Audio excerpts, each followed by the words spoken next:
अस्सलाम वालेकुम dear students.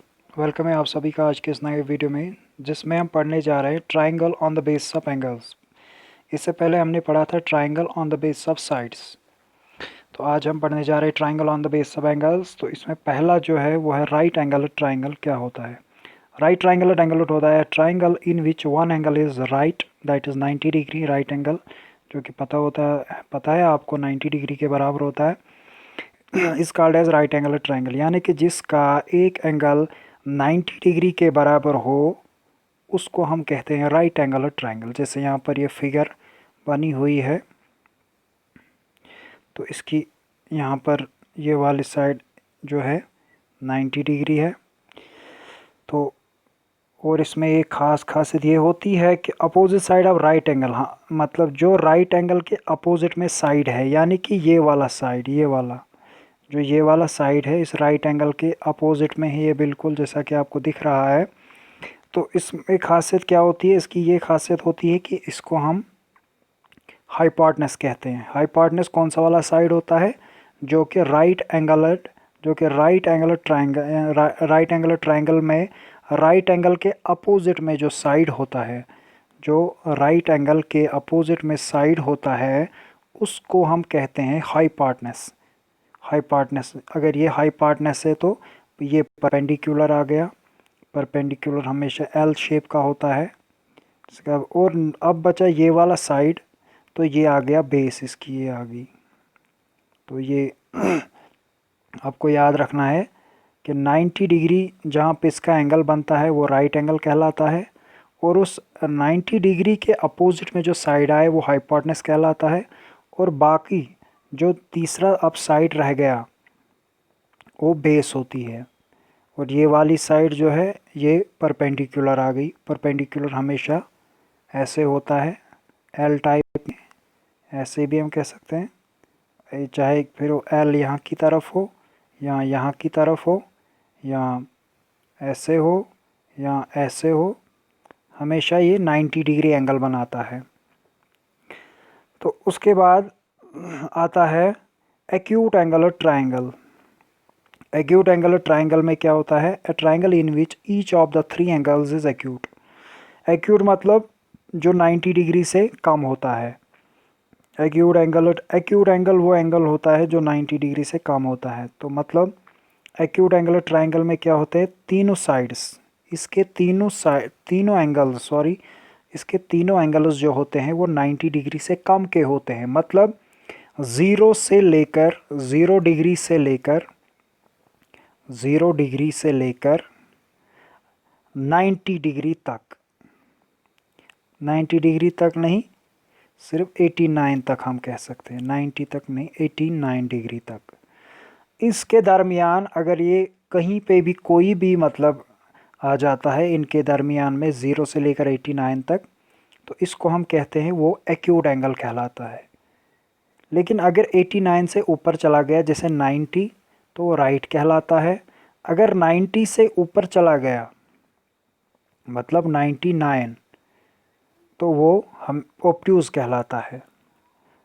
और उसके बाद जैसे कि आपको पता है स्ट्रेट एंगल 180 का होता है, और रिफ्लेक्स एंगल जो कि 180 से ज़्यादा होता है लेकिन 360 से कम होता है। ज़ीरो एंगल जो कि ज़ीरो होता है, से उसको सीधा ज़ीरो कहते हैं। ज़ीरो एंगल, ज़ीरो उसकी वैल्यू होती है। कंप्लीट एंगल जो कि 360 कहलाता है। तो ये सारे एंगल्स आपको याद रखने, तब जाके आप ये क्वेश्चंस सॉल्व कर पाएंगे। और इन डेफिनेशंस का खास ख्याल रखना और अपनी कॉपी पे इनको लिखते जाना है। तो ये था acute angle triangle. Acute angle triangle simple में आपको याद रखना है, ए triangle in which each of three angles is acute, या आप ऐसा कह सकते हैं in which all the three angles are less than 90 degree, in all the three angles are less than 90 degree. जिस फिगर में, जिस ट्राइंगल में तीनों एंगल्स 90 से कम के हों, तो उसको हम एक्यूट एंगल ट्राइंगल कहते हैं। उसके बाद आते हैं obtuse angle triangle. Obtuse angle triangle होता है वो ट्राइंगल जो जिसमें एक एंगल ऑब्ट्यूज होता है, यानी जिसका एक एंगल 90 से ज़्यादा का होता है, मतलब चाहे फिर वो 99 हो 95 हो मगर 90 से ज़्यादा। जैसे हम एक फिगर बनाएंगे,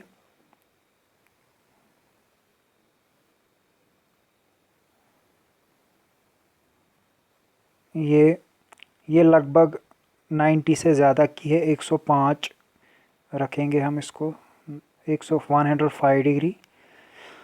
तो ये है ऑब्ट्यूज एंगल। क्यों? क्योंकि ये जो इस वक्त वैल्यू आ रही है इसकी वो 90 से ज़्यादा की आ रही है। अगर अब हम इसको परपेंडिकुलर बनाते हैं ऐसे एल शेप का, तो ये 90, हमें पता होता है ये एल शेप की जो भी एंगल कहीं पे आएगी वो हमेशा 90 के बराबर होती है। लेकिन यहाँ पर ऑब्ट्यूज हमें बता रहे हैं, तो ऑब्ट्यूज हमें यही याद रखना है, ऑब्ट्यूज एंगल वो एंगल होता है जिसकी वैल्यू 90 डिग्री से ज़्यादा की होती है। ऑब्ट्यूज एंगुलर ट्राइंगल, अब डेफिनेशन है तो आप इसको ऐसे भी लिख सकते हैं, an obtuse angular triangle is an triangle in which one angle is obtuse, यानी कि that is more than 90 degree, या आप ऐसा लिखते हैं in which one angle is more than 90 degree, ऐसा भी आप सिंपल लिख सकते हैं। ऑब्ट्यूज आप यहाँ पर ना भी लिखें, कोई ज़रूरत नहीं है, सिंपल में आप लिखे triangle in which one angle is more than 90 degree are known as obtuse angular triangle. आगे इसको आप कंप्लीट इतना भी लिख सकते हैं, are known as obtuse angular triangle. तो ये थे triangle on the basis of angles. पहले पढ़ा था हमने triangle on the basis of sides, तो ये हो गए triangle on the basis of angles. तो साइड्स में हमने पढ़ा था पीछे, उसमें हमने पढ़ा था isosceles triangle whose two angles are equal. Isosceles triangle वो होता है, लेकिन पीछे हमने साइड्स पढ़े थे तो उसके दो साइड्स बराबर होते हैं, लेकिन अगर एंगल की बात करें तो उसके दो एंगल्स भी बराबर होते हैं। इक्विलेटरल ट्राइंगल वो होता है जिसके ऑल साइड्स इक्वल होते हैं, मतलब तीनों साइड्स उसके बराबर के होते हैं। ये साइड्स की बात चल रही है, लेकिन इनका रिलेशन जो है वो एंगल्स के साथ भी है। जैसे आइसोसेलेस ट्राइंगल के हमें पता है उसके क्या होते हैं, दो साइड्स बराबर होते हैं, लेकिन उसके दो एंगल्स भी बराबर होते हैं, ये भी हमें याद रखना है। इक्विलेटरल ट्राइंगल में क्या होता है, ऑल साइड्स आर इक्वल, इसके सारे साइड्स इक्वल होते हैं। स्केलिन ट्राइंगल में इसके तीनों साइड्स जो होते हैं अलग अलग मेजरमेंट के होते हैं, मतलब उनकी मेजरमेंट जो है अलग होती है। अगर कोई 5 डिग्री होगा, दूसरा 7, तीसरा 6, डिफरेंट। तो ये थे साइड्स के बारे में। उसके बाद शुरू करते हैं हम एक्सरसाइज 5.1 इस यूनिट की। पहला क्वेश्चन इसमें कुछ खास नहीं है, नॉर्मल सा क्वेश्चन है। Pick out the triangle from the following terms. Pick out the triangle from the following terms. इनमें से आपको ट्राइंगल बताना कौन कौन सा है। ट्राइंगल जैसे आपके पता है, triangle is a simple closed figure which is made up of 3 line segments and which is made up of 3 lines. Simple में आप बता सकते हैं, ये देखिए पहला ट्राइंगल, ये दो इसमें ट्राइंगल हैं बस, और कोई ट्राइंगल नहीं इसमें। तो ये दो इसके आंसर है, पहला क्वेश्चन। दूसरा क्वेश्चन है, join the dots given below in pairs which are the figures so obtained a triangle. जो आपको यहाँ पर दिख रहे हैं डॉट्स दिए हुए हैं, सिर्फ 4 पार्ट से हैं। इन डॉट्स को हमें मिलाना है, फिर देखना है किस किस से हमारी ट्राइंगल्स बनती है। जैसा पहला पार्ट है, ये देखिए डॉट्स को हम मिलाएंगे, ये डॉट मिल गया, ये यहाँ पे फिर यहाँ से ये देखिए पहला ट्राइंगल बन जाता है। अब ये वाला पार्ट है, दूसरा वाला पार्ट, ये 3 डॉट है जो कि बिल्कुल लाइन में है, तो इनसे एक लाइन ही बनेगी, ना कि ट्राइंगल। अब ये वाला है तीसरा वाला पार्ट, ये देखिए डॉट्स को मिलाएंगे, अब इसको ये देखिए बराबर ट्राइंगल बनती है। अब ये वाला है लास्ट वाला पार्ट, ये भी लाइन में, लेकिन ये एक लाइन ही बनती है, ना कि ट्राइंगल। मतलब ट्राइंगल सिर्फ 2 से बनता है यहाँ, पहले पार्ट का और तीसरे पार्ट का। तो चलते क्वेश्चन नंबर 3 पे। Look at the figure given on the right and the name. इस फिगर को देखिए, देखिए यहाँ पर ये फिगर बनी हुई है। क्वेश्चन नंबर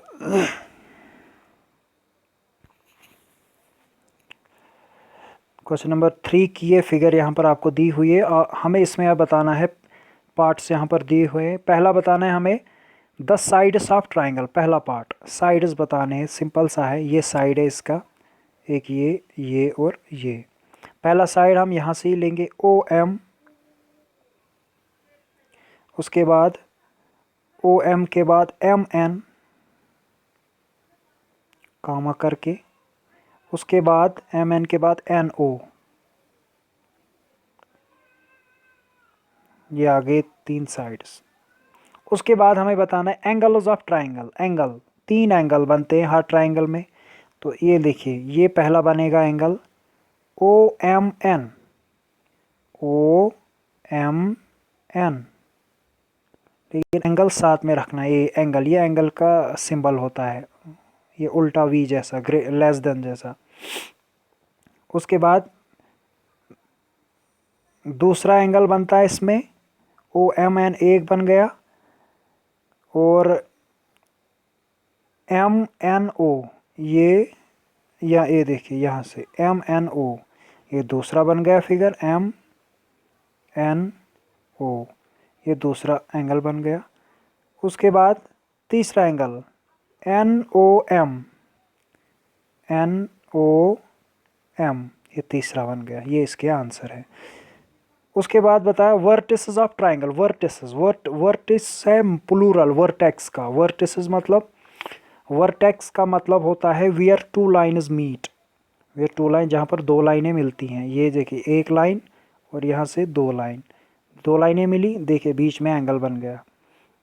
तो वर्टिसेस होता है प्लूरल वर्टेक्स का।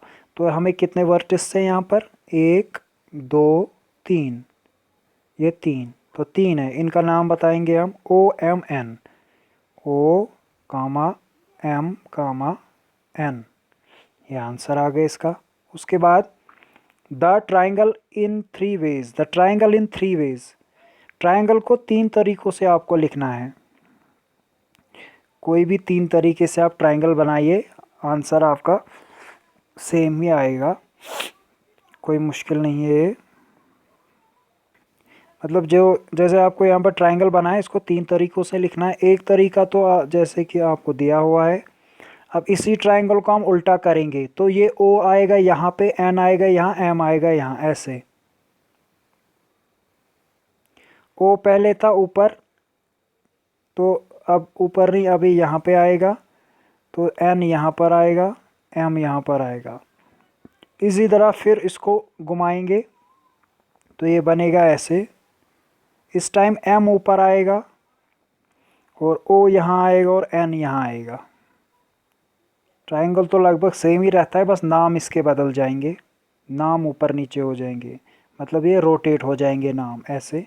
ये इधर आएगा रोटेशन में और ये इधर जाएगा रोटेशन, नाम रोटेट होते जाएंगे। बाकी ट्राइंगल ट्राइंगल ही रहेगा, कोई स्क्वायर नहीं बनेगा। तो ये था एक्सरसाइज। एक्सरसाइज कौन सी थी, 5.1। इसके बाद है एक्सरसाइज 5.2 का एक क्वेश्चन। तो 5.2 में क्वेश्चन नंबर 1 है, classify the following triangles into isosceles, scalene and equilateral triangle. हमें बताना है इसमें आइसोसेलेस कौन सा है, स्केलीन कौन सा है और इक्विलेटरल कौन सा है। जैसे कि आपको पता है, आइसोसेलेस की बात करेंगे जिसके 2 साइड्स इक्वल होंगे।